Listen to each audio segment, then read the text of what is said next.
कि भविष्य की राहें आज के कदमों से मिलती है, जो आज बोया है वही कल की फसल बनती है। आज मैं एक महत्वपूर्ण विषय पर सदन का ध्यान आकर्षित करने जा रही हूँ, वह है कि हमारा भविष्य हमारा निर्णय। महोदय, युवा केवल आने वाला भविष्य ही नहीं बल्कि आज का वर्तमान भी है, जो समाज को नई दिशा देने का सामर्थ्य रखते हैं।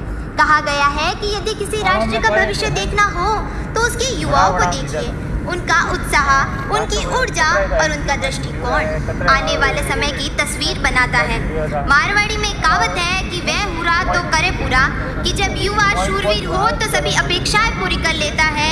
युवाओं का भविष्य उनकी मेहनत, उनके निर्णय और उनकी सोच पर निर्भर करता है। मैं युवा साथियों से ये प्रश्न करती हूँ कि कितने युवा अपने रुचि के आधार पर करियर चुनते हैं और कितने दबाव में आकर। महोदय, आज के समय में ये समझना जरूरी है कि केवल परंपरागत शिक्षा ही उन्हें जीवन में सफलता नहीं दिला सकती, बल्कि सही दिशा में मार्गदर्शन की आवश्यकता होती है, ताकि वे अपने जीवन को और अधिक समझदारी से आकार दे सकें। महोदय, भारत में कैरेक्टर और करियर डेवलपमेंट फाउंडेशन के अनुसार लगभग 60% युवा ऐसे हैं जिन्हें अपने करियर के बारे में जानकारी नहीं होती और वह गलत करियर विकल्प चुन लेते हैं। मैं विपक्षी दल को जवाब देना चाहती हूँ कि हमारे देश में करियर मार्गदर्शन की दिशा में कई कदम उठाए जा रहे हैं, जैसे राष्ट्रीय करियर सेवा, प्रधानमंत्री कौशल विकास योजना, स्किल इंडिया मिशन, अटल इनोवेशन मिशन और युवा संगठन आदि।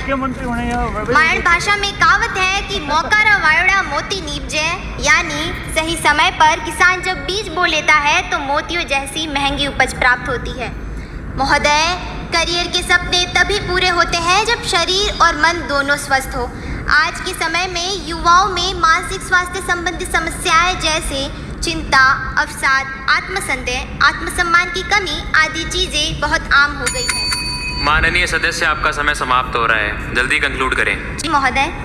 महोदय, भारत के national institute of mental health and neuro sciences के अनुसार भारत में लगभग 14% युवा मानसिक स्वास्थ्य संबंधी समस्याओं से जूझ रहे हैं। इसीलिए सरकार ने कई कदम उठाए हैं, जैसे टेलीमानस, मनोदर्पण, राष्ट्रीय मानसिक स्वास्थ्य कार्यक्रम, किरण हेल्पलाइन और विद्यालयों में योग, ध्यान और जीवन कौशल को बढ़ावा देना। महोदय, अंत में मैं यही कहूँगी कि अगर हमें एक सार्थक और सक्षम युवा पीढ़ी का निर्माण करना है तो हमें